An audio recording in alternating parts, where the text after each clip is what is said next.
afternoon. Welcome everyone to the CMHA annual meeting. My name is Sam Batar. I have the honor of serving as the board president for CMHA. Just wanted to go over a few quick housekeeping rules since we're doing this through Zoom. All of our participants, you should be muted currently. Please remain muted throughout the evening unless you have a speaking role. Also a reminder that we are recording this event, but please do feel free to engage in the chat. So I'd like to take this opportunity to welcome and thank you all for attending this meeting to celebrate the many successes throughout the past year. We see many elected officials here today and appreciate all your support throughout this challenging year. It truly is my honor to be president of the board of CMHA and to have served on the board for the last several years. CMHA has a long and rich history in our community as a service provider, an advocate for our clients, and for spearheading the systematic changes that will positively impact our community. We value all of our partners, households at risk, our landlords, philanthropic agencies, business partners, government partners, and so many more to ensure that everyone has a home. With the continuation of this pandemic, CMHA has supported our neighbors, working closely with our partners to minimize the impacts. We are grateful to each and every one of you. I would especially like to thank the dedicated and hardworking staff of CMHA who've shown unwavering support to our clients and our team members throughout this unprecedented time. They are the heart and soul of the agency, and I'd like them all to wave at this point. And here's a photo of our team.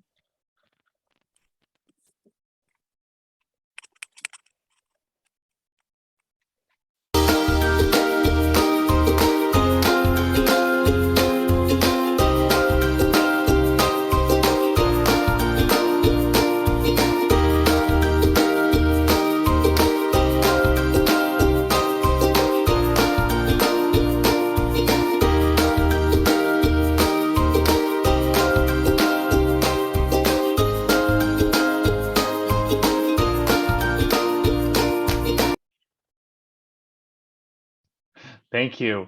At this time, I'd like to welcome Eric Martin, Reverend Eric Martin, who's also a member of our CMHA team. He will be joined by some of his colleagues who will give the blessing to start the evening.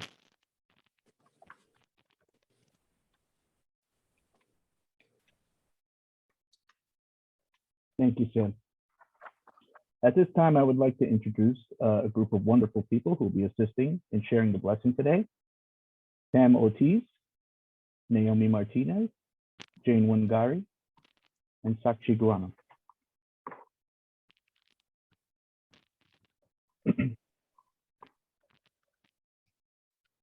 Great source of all things virtuous, that which is most beautiful at the core of all beings.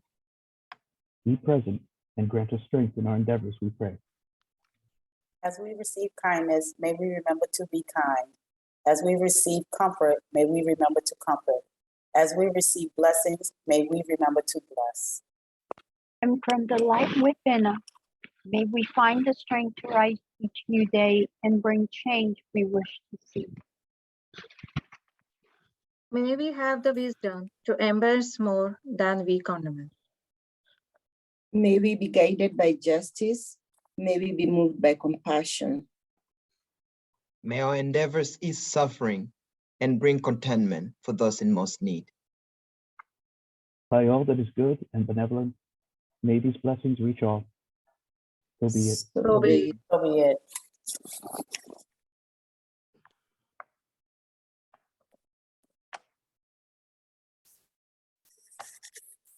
Thank you all for that. At this time, we will call to order a short business meeting for CMHA. At this time, I'd like to call forth Sharon Creffett, one of our board members, to call on our directors who are up for re-election to an additional term. Sharon? The following current members of the Board of Directors are up for re-election for an additional term. Sam Batar, Sandra Longval Johnson, Jane Edmonston, Ron Hayes, Matthew Palmgren, Daniel Stanhope, and Sharon Creffett.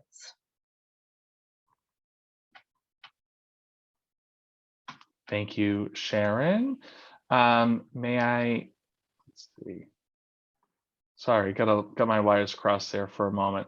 Just need a motion to approve the continuation of those officers. Any board member may make the motion. So moved.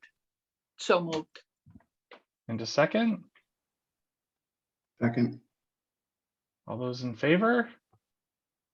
Aye. Thank you. And now, Sharon, we will call on the board members who are continuing their current term.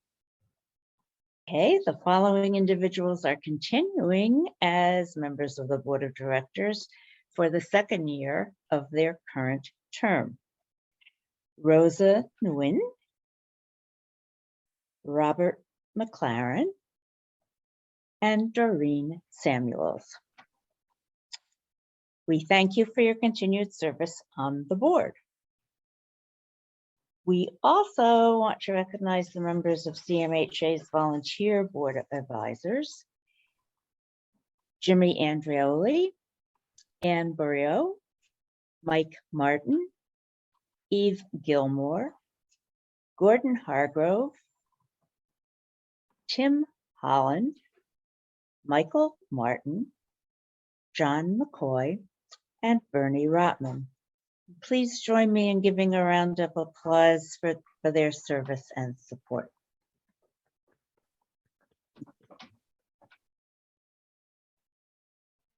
Thank you so much, Sharon.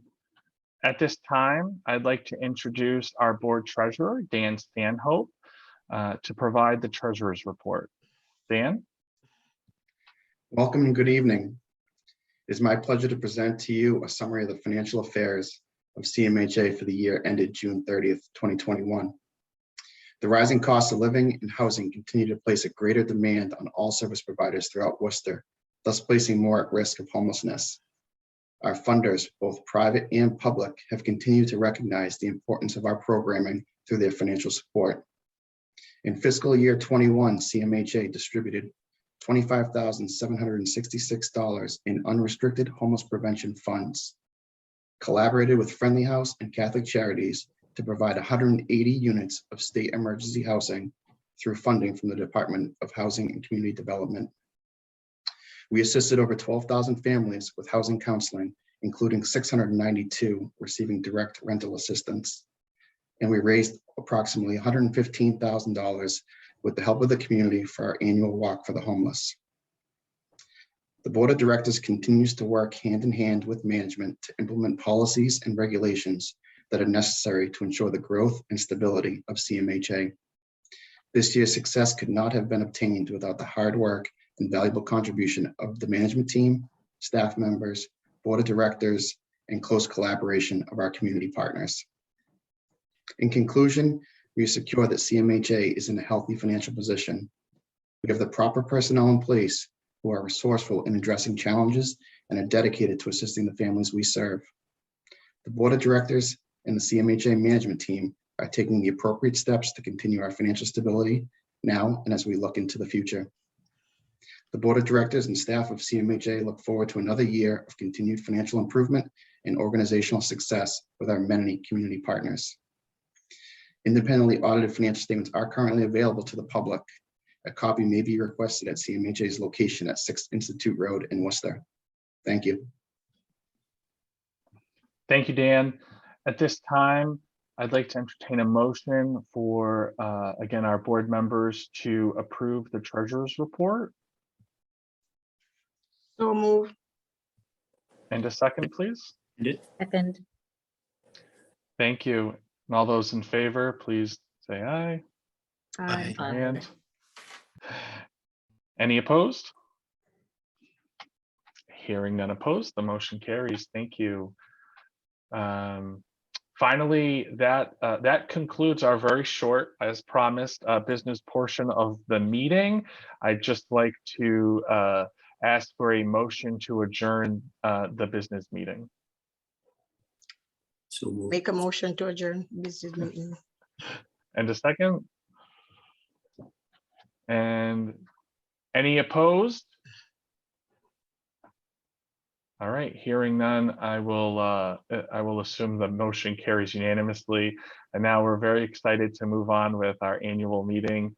At this point in time, I have the honor of introducing Leah Bradley, our Executive Director.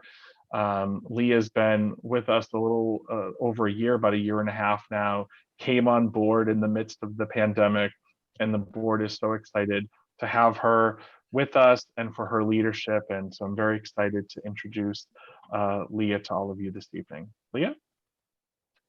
Thanks so much, Sam. It's been an honor to lead the organization over the last year and a half. And before I move forward with our year in review, I must take the time to recognize the committee that pulled this together, this virtual meeting. For those of you that haven't done virtual meetings, there's a lot of pre-work and videos getting lined up correctly and video editing. And just so proud of our team that everything was done internally. So all the editing, everything that you're seeing was done internally. And so our committee members are Katie Coughlin, Jessica Cox-Villay, Eric Martin, Chris O'Connell, Atel Hajii, and Karen Smith.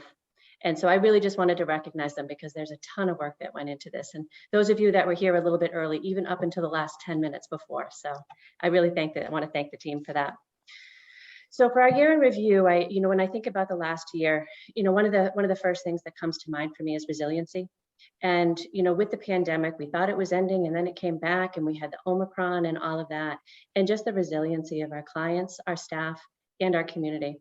And I especially want to thank our shelter, our family shelter services, through the Omicron variant, they really had to make sure that we were covered with our hours at the shelter where every shift was covered. They also needed to make sure that our families were supported through this. So not only were they dealing with their own issues around the pandemic, but they also were supporting, and they did that unwaveringly. So really just wanted a shout out to them as well. The other thing about the last year that I want to really talk about is collaboration. So what's really come out of this pandemic and what I've seen in my last year and a half is that we've really used the strengths of each other's organizations. That's resulted in tremendous progress. So some of the key things that we've accomplished over the last year, the Worcester Together group that came together at the beginning of the pandemic, there was an affordable housing coalition that was formed as a sub-coalition of that group. And that group was able to work together and get 20% of the city's ARPA funds to affordable housing, which is tremendous progress. It's something that we knew that we needed, especially in this time. We've also worked with advocates to get an unprecedented amount of money in prevention.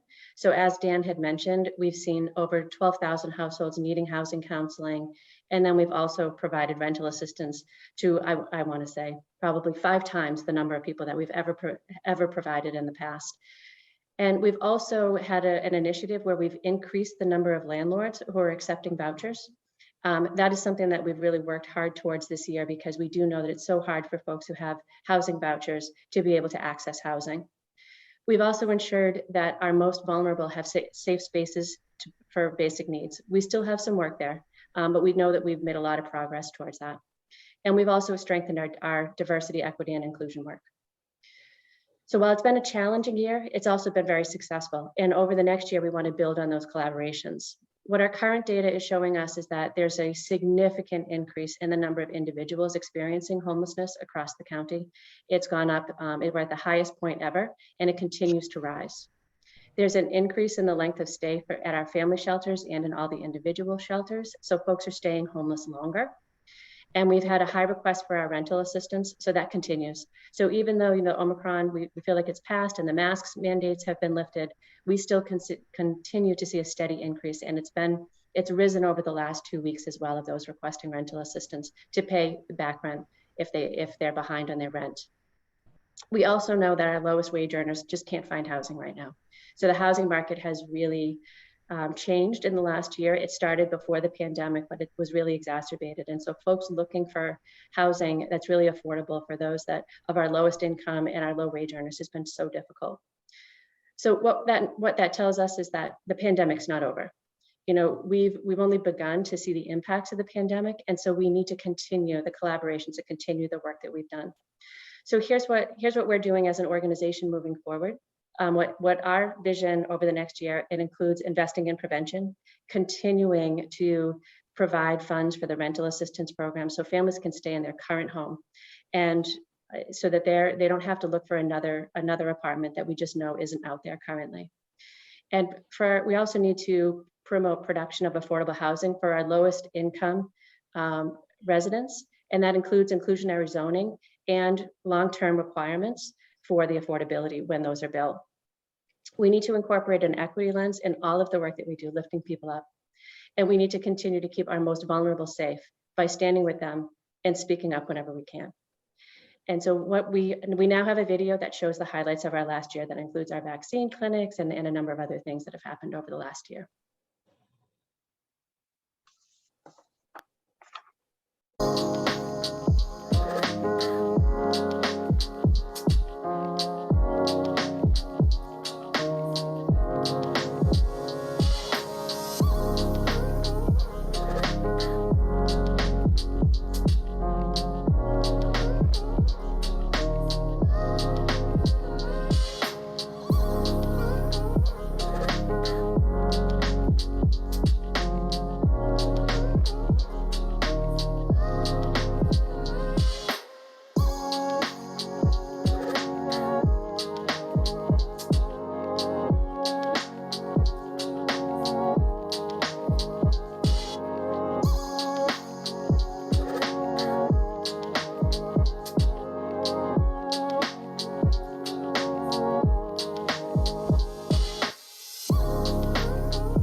Thank you. So we couldn't have done it this year without all of our community partners. And you can see we also had the opportunity to take some time to have a little fun last year, which is what we needed after the long months of the pandemic.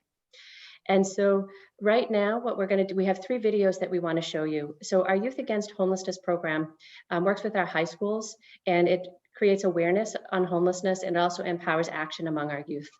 So we have 2 videos that our youth produced themselves. So one is from the Abby Kelly Foster School, and the other is from Worcester Technical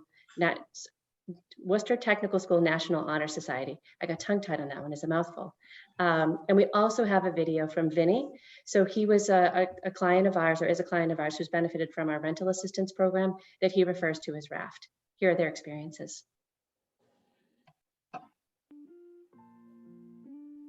Hello, my name is Lydia Kutra, and I'm the treasurer for class of 2023 at Abby Kelly. Me and my fellow officers decided to do this toiletry drive because of the fact that we wanted to give back to our community, and what better way to do that than to get our school involved. We decided to use our resources to give back to those less fortunate than us, and we'd appreciate if people continue to pass on this message. Hello everyone, my name is Isabella, and I'm president of the junior class at Abby Kelly. And to speak upon the toiletry drive that we did this year, our main goal was to really step outside of just the school community and also contribute to the community around us in order to help aid families and people who we know really needed the assistance. Especially following the couple of years that we've had, it's been tough for everybody, honestly. And we just wanted to help people by putting together these packages and by informing our school community that there's still people out here who may still need assistance. And we were able to make roughly about 50 packages, and we were really excited about that because we know it was going towards a good cause, and it's going to help more people, and it's going to help people also grow and get back on their feet in order to live comfortably.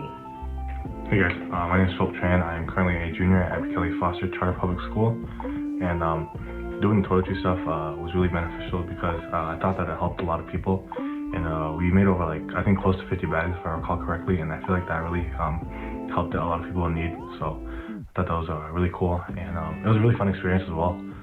Not just giving things to people in need, but also just creating it stuff, knowing that I could help people out was really good. So I feel like this opportunity was really good, and I hope everyone who received one enjoyed it, and I hope to be doing some more stuff like this. So thank you again. Hi, I'm Naomi, and I'm the historian for the class of 2023 at Abby Kelly Foster Charter Public School. And the reason why we chose to help do packages for the homeless was to give back to our community and really help people that are in need. Hi, my name is Glenda, and I'm a student at Abby Kelly. And the reason why we decided to take part in this toiletry drive is because of how passionate our school is about fighting back against the issue of homelessness, as well as building awareness for it. And we saw this as the perfect opportunity to put our beliefs into action, and we want to thank you guys for helping us do so. Hi, my name is Judith, and I am the Vice President at Abby Kelly Foster Charter Public School for the junior class. I participated in putting together the toiletry drive for the homeless shelter. We decided to host this toiletry drive because an opportunity to give back to the community always brings a smile onto our faces. And we love the opportunity to help people who are less fortunate than us in any circumstance. Thank you.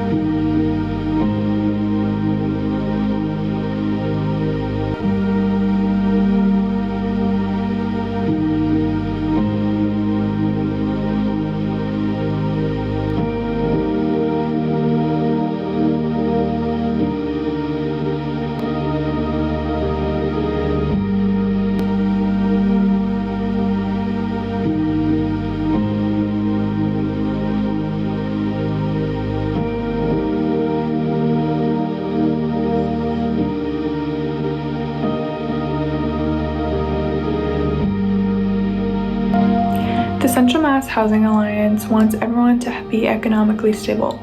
Their annual Walk for the Homeless helps ensure that people that are homeless will eventually have the financial stability they need to afford housing and other necessities. I support the CMHA's Walk for the Homeless because there are hundreds of families in our Worcester community without homes, and we need to work together to solve this. Did you know 61% of Worcester County's residents are homeless? We should all feel comfortable and welcomed in our own space wherever we are. It is important to me that everyone has a warm and safe home. We should all work together to support the Central Massachusetts Housing Alliance on its journey to helping others find a new way home. Homelessness in Worcester is very important to me because the living conditions are very concerning and disheartening. People shouldn't have to go through so much to find a roof over their head. Everybody deserves a home. I support the CMHA Walk for the Homeless because it raises awareness and it provides housing stability, which is the path to ending homelessness. I believe each individual deserves a place they call home.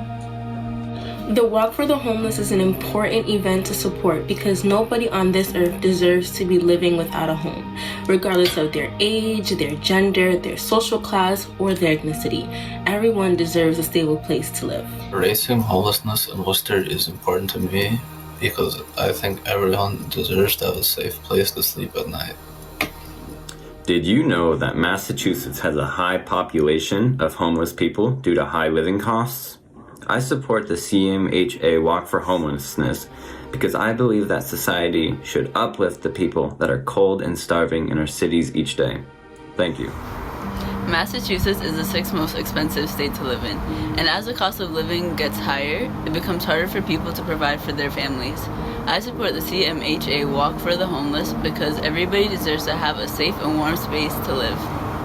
We, as humans, need to normalize that homelessness should be erased from the society and from this world and shouldn't even be a thing in 2022. Technology, money, and people's support and people helping each other out, we can accomplish anything we can together. The Walk for the Homeless is such an important event because it changes so many lives and helps to assist homeless people in need, whether that may be access to better food, access to safe shelters, or just overall helping them overcome the challenges of homelessness. I support CMHA Walk for the Homeless because it is providing a lasting solution for homelessness in one of the most expensive states to live in the U.S., Massachusetts. CMHA is managing 173 states emergency shelter units in Massachusetts, providing housing and comfort to the people and families in need of it. It is important to support the Central Massachusetts Housing Alliance because it helps take people off the streets, supports those who are in need of affordable housing, and those who are struggling with poverty.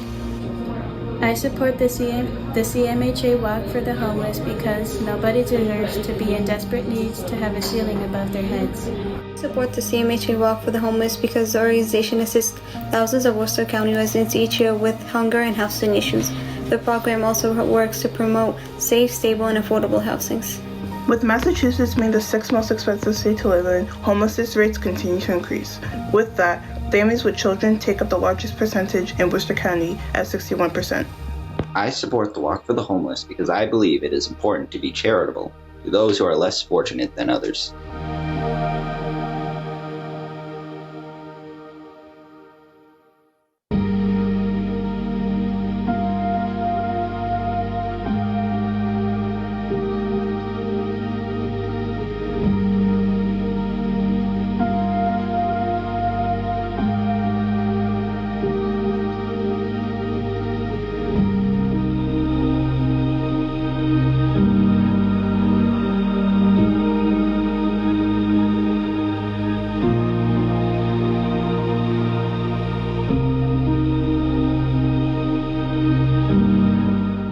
Hello, I'm Leslie, and I support the CMHA Walk for the Homeless because it raises great awareness to those who don't have shelter and also brings great opportunities and blessings. Hashtag I support the CMHA Walk for the Homeless. Since roughly 3 years ago, and then hopeless, the house, and I go there, apply for Section 8, and then they put me, fill out everything, and they put me on the list, and then asked me to call every first day of the month to find out the list of available listing. But I've been calling every month, and no hope. And I say, oh my God, this is I'm not going anywhere. So I'm giving up. Honestly, I'm giving up. And and meanwhile, I also to go to RAF asking for help because I am renting a room for myself and my two little daughters, and I share only a room like a roommate. And I just asked them to help me part of my rent, but they told me that they only help for the first and last deposit, something like that. So, and one day I remember that I sit in the car at the park and read and take a nap. So suddenly the lady voice, which is Pam. Later on, I know that she introduced herself as Pam.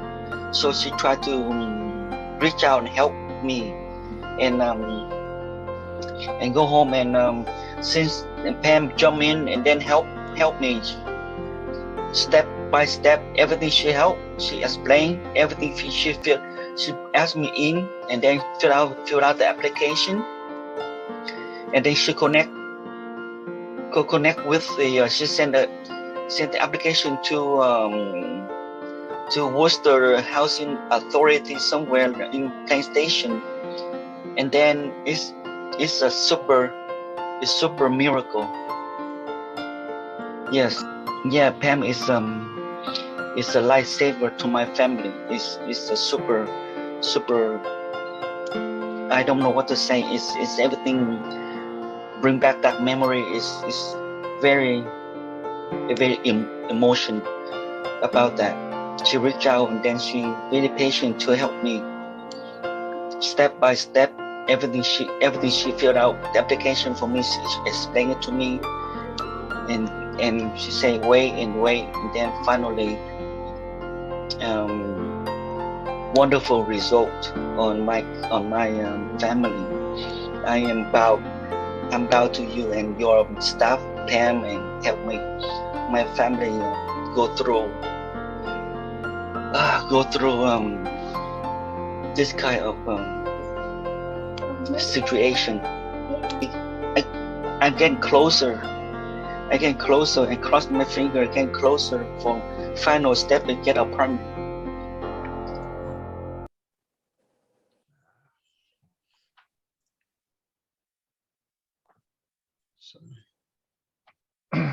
Thank you. Wow, those videos are always so impactful. So thank you to everyone who participated in it, and it's quite moving. We're scheduled to have Senator Harriet Chandler join us. However, she's held up in session, so we're going to keep moving along in the agenda. Hopefully, Senator Chandler will be able to join us shortly.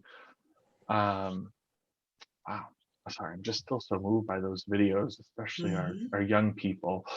Now I want to kind of switch gears a little bit and talk about our 37th annual Walk for the Homeless. We are so excited that we are returning to Elm Park and back in person.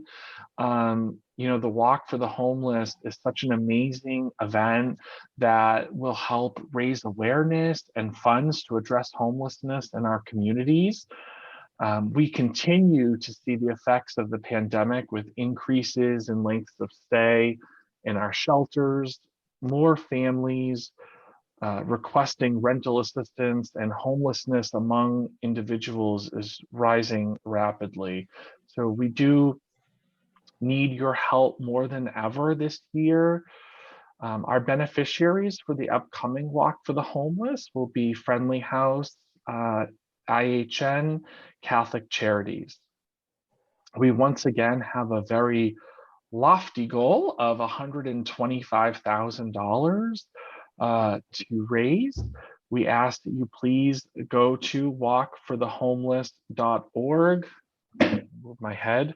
Walkforthehomeless.org to join a team, create a fundraising join a team, create a fundraising team, and or donate. And if you can't join us on May 15th, that's okay. You can still get involved by creating a team and walking in your neighborhood. But for those of you who will be there, we really hope to see you at the walk. And now I'd like to turn it over to Leah, who's going to give us a recap of our 36th annual Walk for the Homeless. Leah? Thank you, Sam. So last year was my first walk as the CEO here at Central Mass Housing Alliance. You know, and we were really hoping to be in person at Elm Park, but we knew it very early on that probably wasn't going to be able to happen with all the planning and everything else that we need. So we had a virtual event, and I have to tell you, it was a huge success. I think, as Dan had mentioned, for the first time ever, we raised over $100,000, and we're able to give even more to our beneficiaries. So it was a great event. We had over 500 donors, 24 sponsors, and it just the outpouring of support was absolutely unbelievable. And so we wanted to really thank all of our donors, our sponsors, everyone who contributed. You know, we're looking forward to this year, and you know, we have an opportunity this year also to do a virtual event, and so you can do, as Sam just said, you can do either in person at Elm Park or you can do it virtually, whichever one you'd like. And so we really just want to thank everybody. We appreciate our beneficiaries. I got the opportunity to do a number of walks with individual groups because the pandemic was ending at that point. And it was just a real opportunity for me to spend some one-on-one time with our donors, and really enjoyed that, and would love to do that again this year with some folks, to do separate walks and then also be at Elm Park. And with that, here's a walk down memory lane on our walk.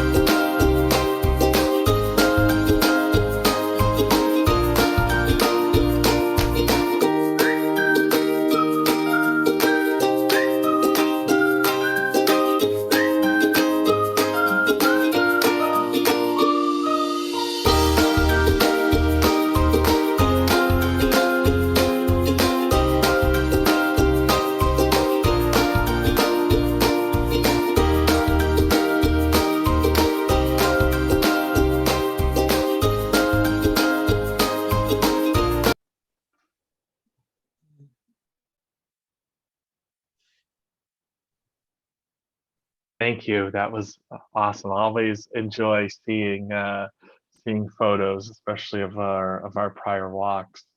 Um, this past year, we had two primary sponsors for our Walk for the Homeless, the Hanover Insurance Group and MLS Properties.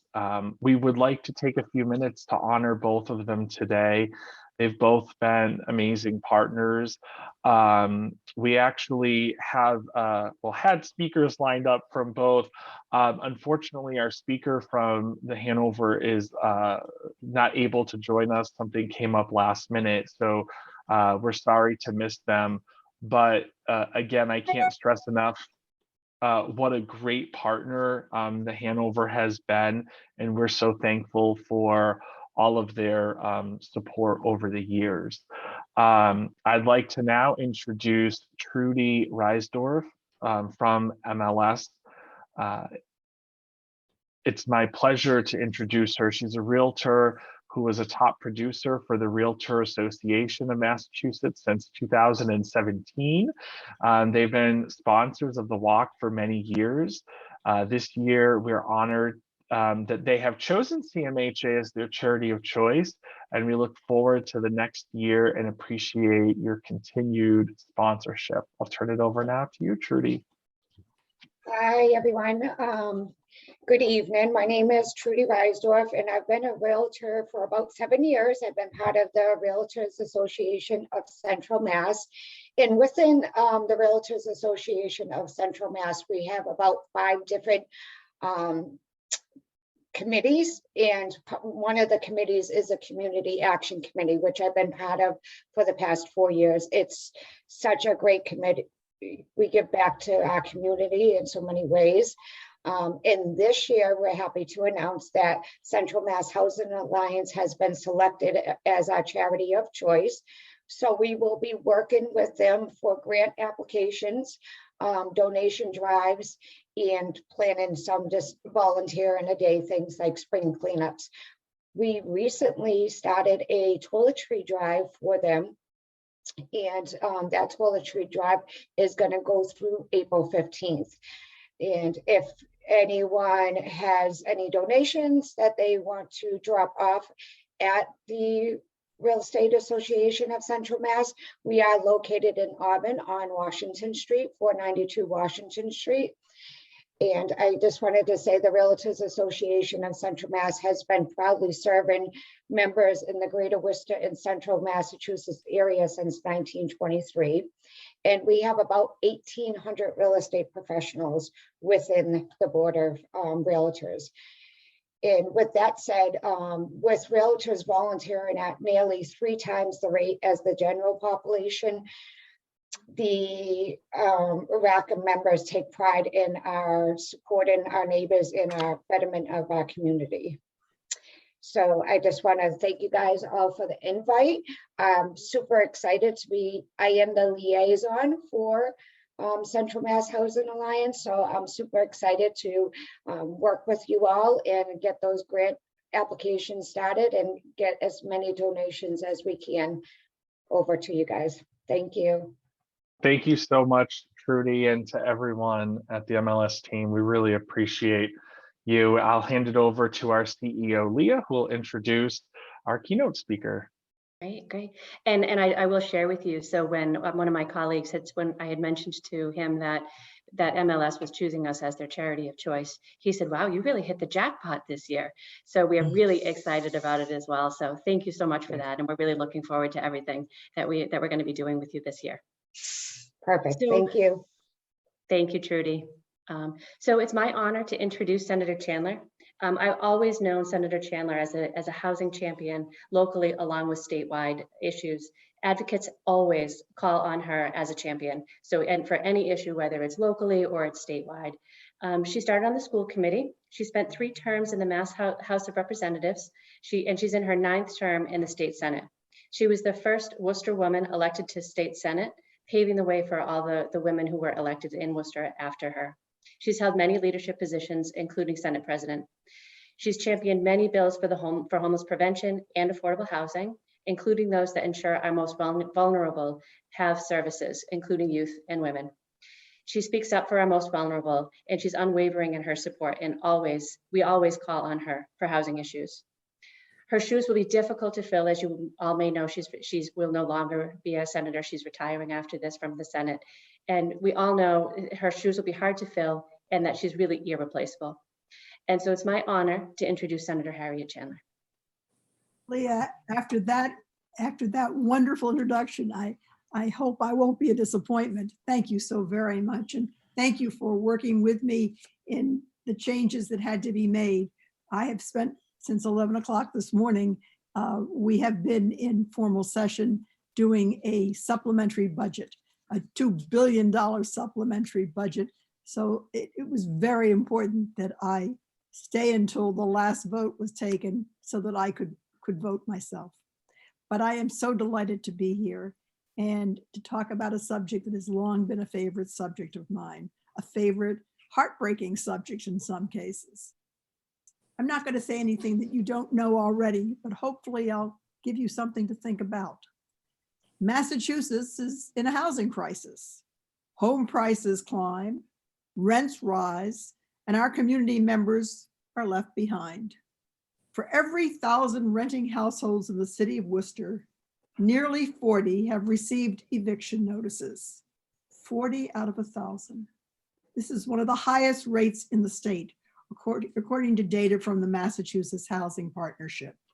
And what will be surprising to no one in this meeting is that, quote, landlords filed nearly twice as many eviction filings per renter in predominantly non-white neighborhoods than in mostly white areas, according to a new report from Homes for All Massachusetts and MIT.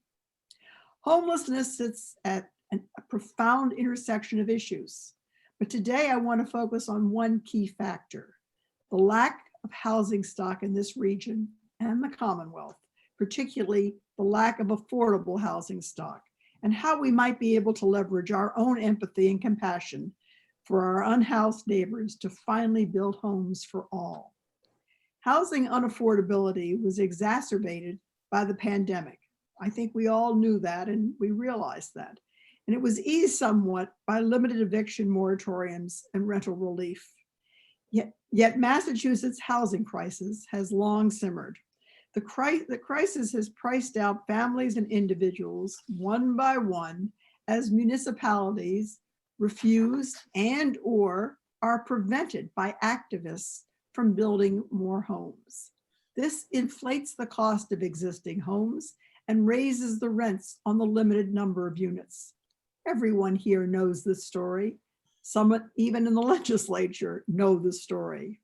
The governor even knows this story, and he has proposed some decent, if not limited, ideas to reform zoning laws in an attempt to close the book on this story. Because as many of you know, I believe the whole story can be traced back to zoning laws. And yet somehow no comprehensive action has been taken. A few months ago, the legislature appropriated $3 billion of COVID release funds, $150 million of which are to be directed toward programs combating homelessness. You and I know about that $150 million because I've heard from many of you about how we can get that spent. Everybody wants a piece of that money.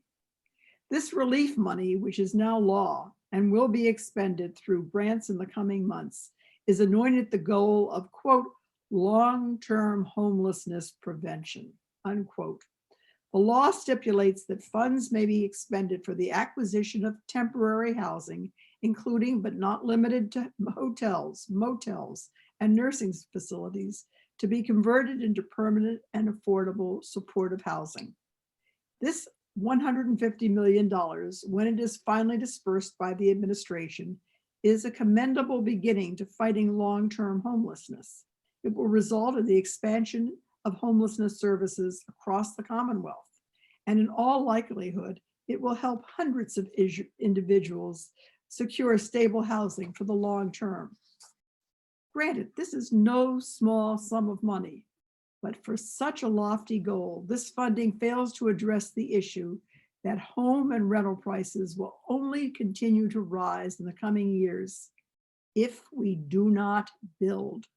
It is also not lost on me that this funding was approved only after 2 years of pandemic and economic downturn, even though Massachusetts housing crisis has plagued the state for more than a decade, not a century, but it seems like a century. It was even a problem when I chaired housing some 15 years ago. I believe that what this funding really shows is that the resources to fight homelessness exists. The power exists.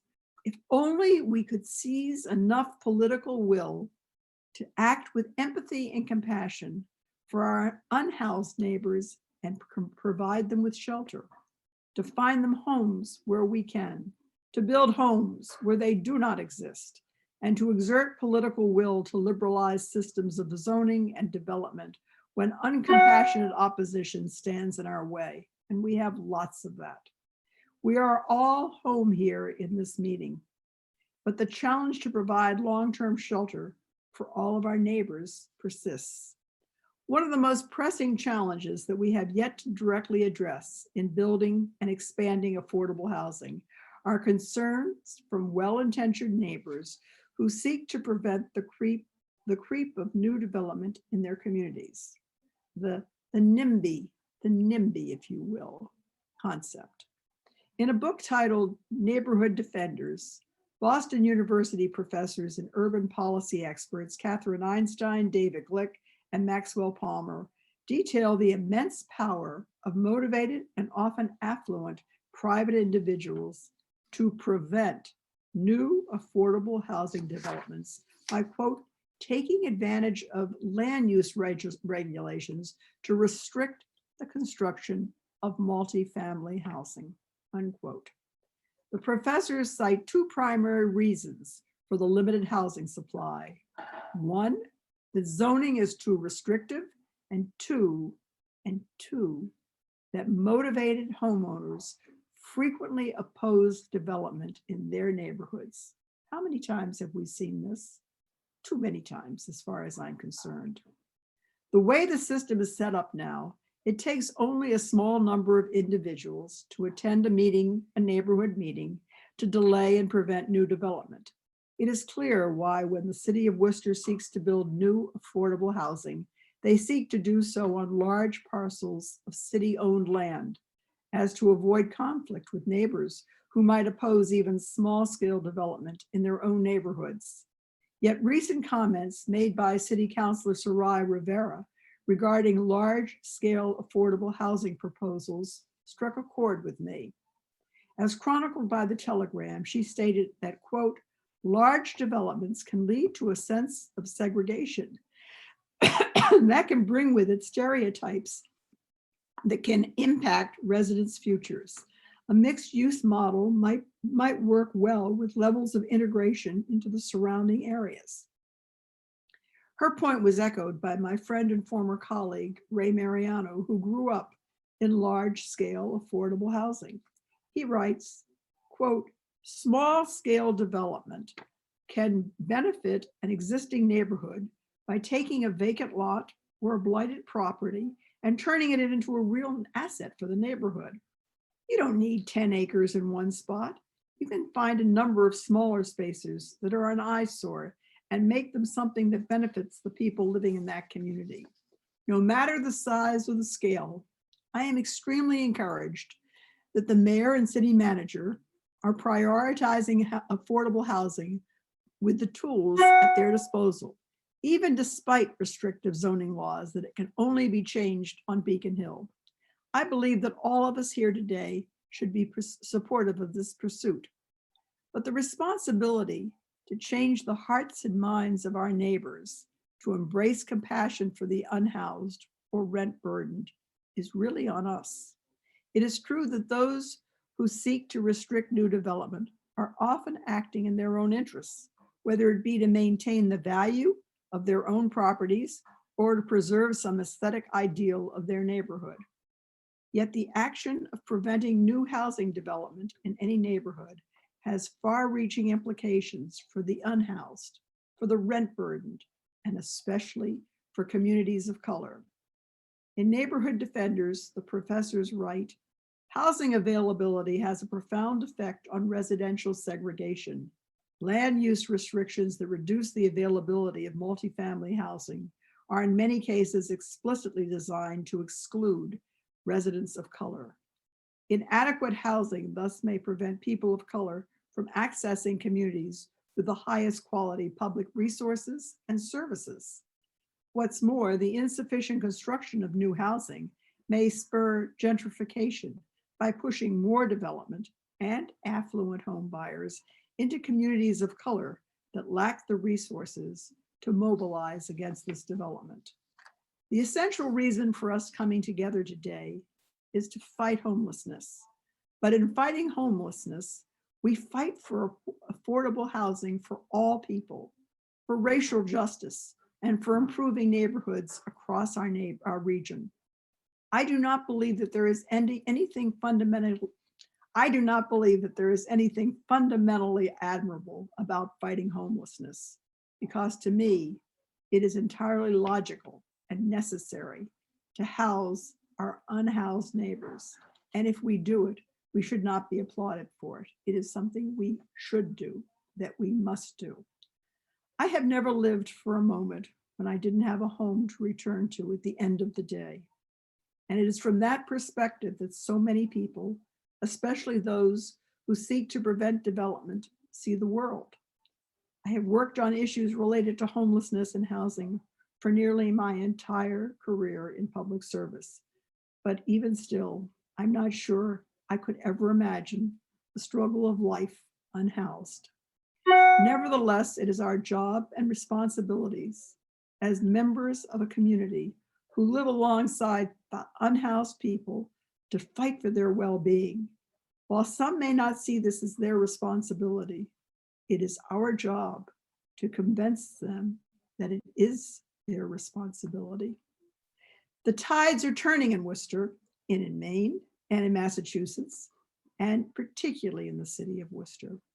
Money, power, and action are slowly but surely turning toward the fight to end homelessness. But it is only because of your persistent efforts that change is coming. You must not falter.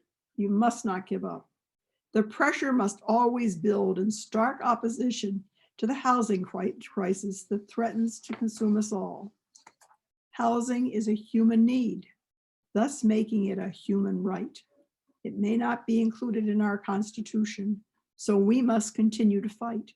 But I believe in the power of our persistence, so long as we maintain it. I will continue to fight for zoning reform on Beacon Hill as long as I am there. But the day that law changes, I need you all ready, willing, and able to embrace a paradigm shift where building affordable housing is going to be far less difficult than it is now.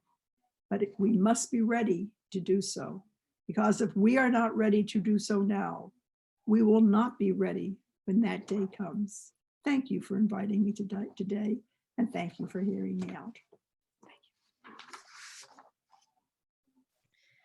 Thank you so much, Senator Chandler. And wow.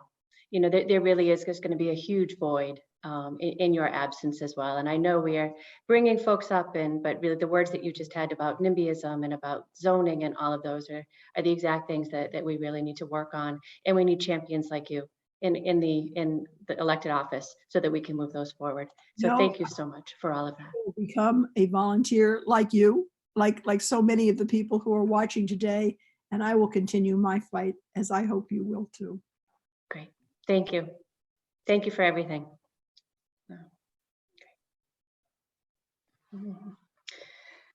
So now we're going to move on to our presentations. So this is always the most rewarding part for me of being able to honor those in our community, but it's also, sometimes it can be a little emotional and some of the most difficult that I do as well.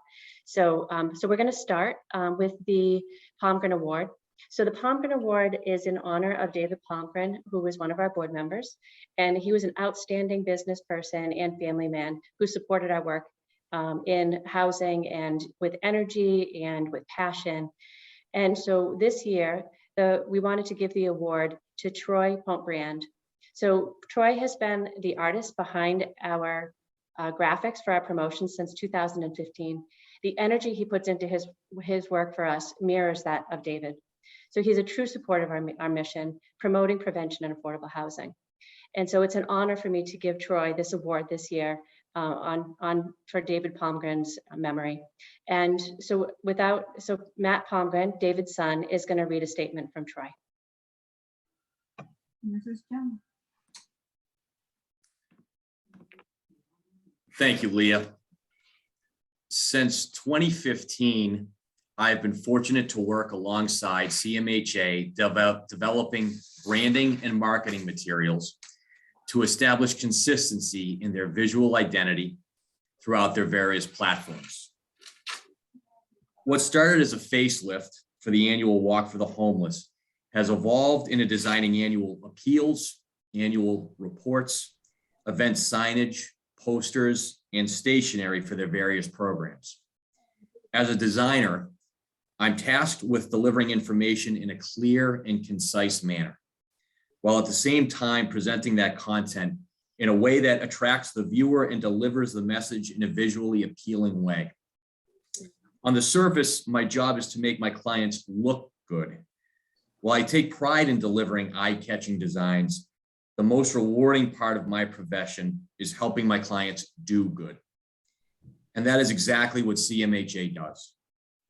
I'm proud of my relationship with an organization doing important and selfless work throughout the community, and I'm humbled and proud to be a part of those efforts.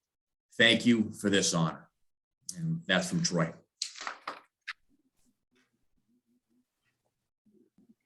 Thank you, Matt. I appreciate that. So next, we're going to move on to the Janice Nadeau Award. So Janice Nadeau was a community activist and a champion of affordable housing. This award is given to someone who mirrors her principles, of working in housing, community engagement, and social and economic justice. All of those things are who Linford Cunningham is. So working at AIDS Project Worcester, he provides direct service to our most vulnerable, those using alcohol and other drugs, GLBTQ populations, and anyone who needs service without judgment and in the most caring way, giving everybody a safe space. They can always return to him when they're ready to make the next step in their recovery or any other issue that they have. So he raises these groups up, standing with them and speaking up. So recently I've been sitting on committees with Linford, and I have truly admired how he challenges the status quo. He's courageous in questioning our current practices, and that's the only way that change really happens. That moves us closer to social and economic justice. He's really challenging those systems that we have in place, that really have been in place for such a long time, that need that changing. I can't think of anyone who deserves this award more than Linford. So it's a pleasure for me to present the Janice Nadeau Award to Linford Cunningham.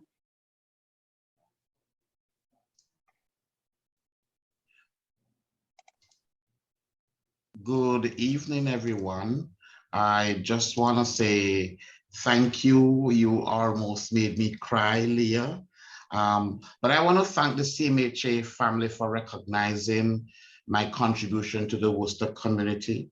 Thanks to all the wonderful folks who supported my work in the community, especially to my APW family. I serve with an all-female management team who have done a great job helping to nurture me and nurture my work. Senator Chandler, it has been a pleasure meeting you. Great to see you, and thank you for your work. As I contemplated how I wanted to respond to this award, I thought about building each other up. As human service workers, we often do a lot of work for our clients and community without recognition. Some may argue that there is no point in recognizing someone for the work they're getting paid to do. However, just as we encourage and support our clients, we ought to support and encourage each other. Let us work to uplift and celebrate each other. Let us be constructive and work to build bridges and relationships. As when this is done, we do exceptionally well in supporting the clients who rely on us. This award is named in honor of Janice Nadeau. I don't know her personally. However, from what I read, she was willing to take risks to build up her community and those who live in it. Let us emulate Janice and build community, but most importantly, let us build each other up. Thank you so very much for recognizing my work in the community. Thank you, Linford. And in true fashion, it was about your team and about the people that you serve. So you truly do deserve this award. So thank you. Our next award is the Judy Brown Cahill Award. So I had the pleasure of working with Judy Brown Cahill for a number of years as well, and really glad to be able to give this award in honor of her. She was a founding board member of Central Mass Housing Alliance, and she went above and beyond to be a positive change agent and a support to families to move to healthy and stable living. So when we were talking about this award this year, we immediately thought of Domenica Perrone. So I met her at the vaccination equity clinics, where she ensured everyone had access to vaccines to be healthy. Her positivity shined and her passion for public health was unwavering. So Domenica leads many initiatives to ensure everyone has housing, including the Reentry Task Force. Just as Judy, she works to empower vulnerable groups and ensures that they have housing, or works at least to make sure that they have access to. She lifts up her team and is always one to speak up to ensure access for all populations, modeling equity work for others. It is my honor to present the Judy Brown Cahill Award to Domenica Perrone. Thank you so much, Leah. I'm so emotional. Sorry. Yeah, so thank you so much to, our friends at CMHA, everyone in the Worcester community. Commissioner Dr. Castile is sitting right here with me, and our family at HHS. I started at HHS a little over 2 years ago, about 2 months, 3 months before the pandemic hit, and I'm just honored to have the team that I work with at HHS. I'm honored to be under Dr. Castile's leadership, and we really hit the ground running right off the bat. And we worked in the emergency homeless shelters, where I had an opportunity to work with so many people in the community, many people on this call right now, many others as well, to house in a very urgent fashion as many people as possible throughout the city. And after that, we worked with community testing and community vaccinations, and everything we do at HHS is through the lens of equity, racial justice, uplifting our community, protecting the most vulnerable. And I just, I feel honored to be here with you all today to celebrate some of those efforts. And my response is also that I hope, it doesn't always take a pandemic to respond in such a manner, and that we can continue to work across silos, across sectors, be patient and kind with one another, uplift each other, find joy in some of those difficult moments, to continue in this fight together for justice for all of those in our community that are hurting. And I just want to leave you with one quote by Lilla Watson, Indigenous activist, which is really the way that I see community service. If you have come here to help me, you are wasting your time. But if you have come here because your liberation is bound up with mine, then let us work together. So thank you, everybody.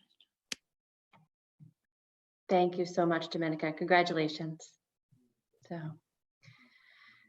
So this year, we added an award, and it's something that we had thought about as an organization about where we were a year ago and where we are today. And so we've added a Community Partner of the Year award. So when I started here about a year and a half ago, really recognized a gap and a need for housing options in the northern part of the county for those individuals experiencing homelessness. There's not a lot of low threshold. There weren't any low threshold shelters in that area, and by low threshold we mean without barriers. So people who can just show up at the door and be welcomed in. And so Steve Adams also had that vision. I was unaware of it at the time. And his vision was to bring the community together, for there to be community engagement. And he wanted to do what was best, not what we had historically done. So historically, we've had shelters or housing options for folks in one community in an area where folks have to move, where they have to drive from their supports to another place, and it's also been more dormitory style. So he really brought providers, elected officials, municipal leaders, and many others together to get consensus, to really think about what do we need to do and how do we need to do it differently, not from what we've learned over the last year or so.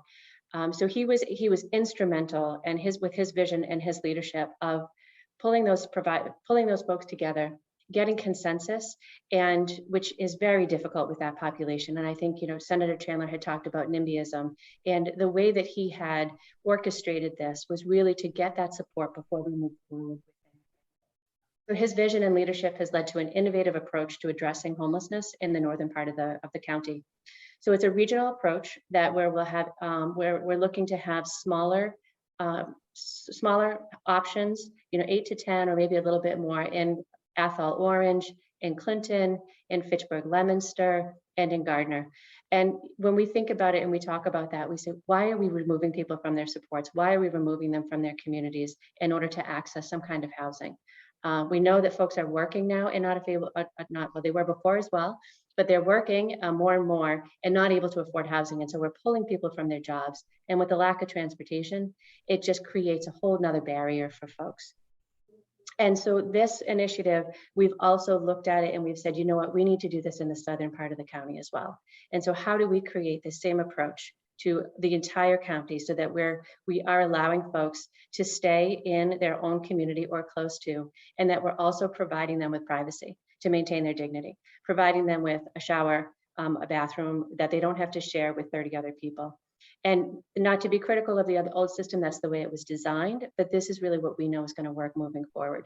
That's how seniors and youth and GLBTQ and non-binary folks are really going to access the shelter that they so desperately need. And so it is my honor to present the Community Partner of the Year Award to Stephen Adams from the Community Foundation of North Central Massachusetts. We definitely would not be where we are today had done this so quickly in just a year without his leadership, his guidance, and his vision for this.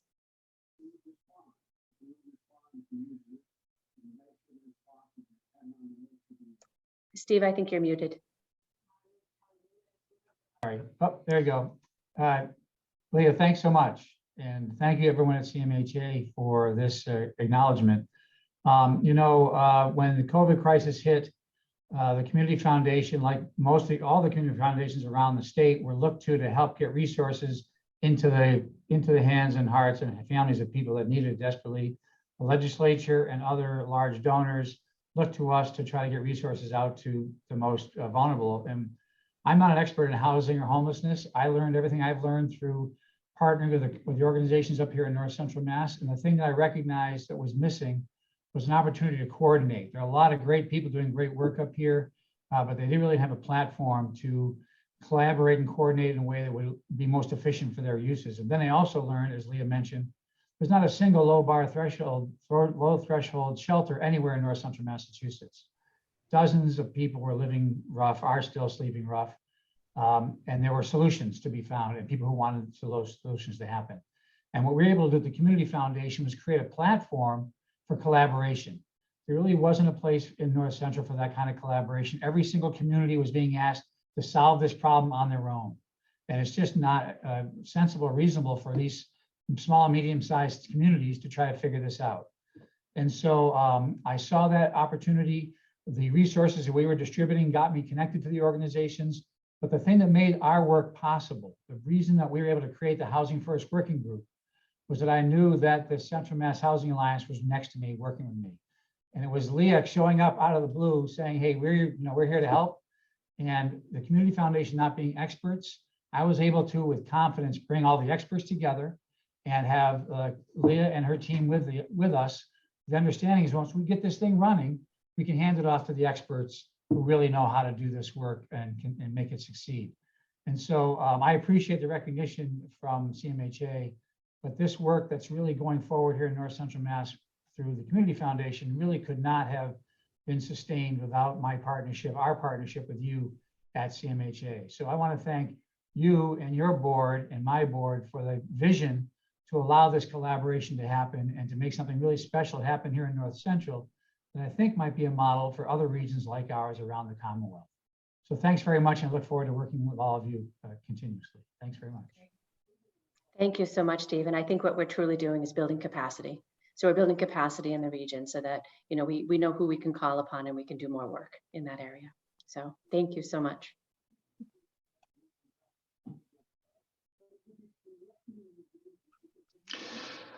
Well, that about wraps up our evening. I did want to just once again thank everyone who's joined us remotely. We look forward to getting together in person at the Walk for the Homeless on Sunday, May 15th, walkforthehomeless.org. But I would be remiss if I didn't once again thank a number of folks for their participation and efforts, not just tonight, but throughout the year. Special thank you once again to our CMHA staff. We know that you all have been working amazingly hard. I know that pulling off this event virtually is a lot of work. So thank you to all of you who are behind the scenes, our Zoom masters. We appreciate all of that. To our CEO, Leah, thank you for your leadership. My fellow colleagues on the board, thank you for all of your work that you put in behind the scenes. And all of our community members, the youth who participated in the video just absolutely blew me away and gives me hope for the future. All of our award winners, it really shows that it truly does take a village, right? And so to have all of us partnering together to help eradicate homelessness, that's what we need to move forward. And a special, once again, thank you to our keynote speaker, Senator Chandler. You're an inspiration to me and to my children, especially my daughters, and we'll miss you serving in that capacity, but look forward to all the free time that you'll have to join us in volunteering in the community. So thank you all again so much for joining us. We're going to end the evening with a quote and to just continue our thanks and gratitude. Have a great evening, everyone.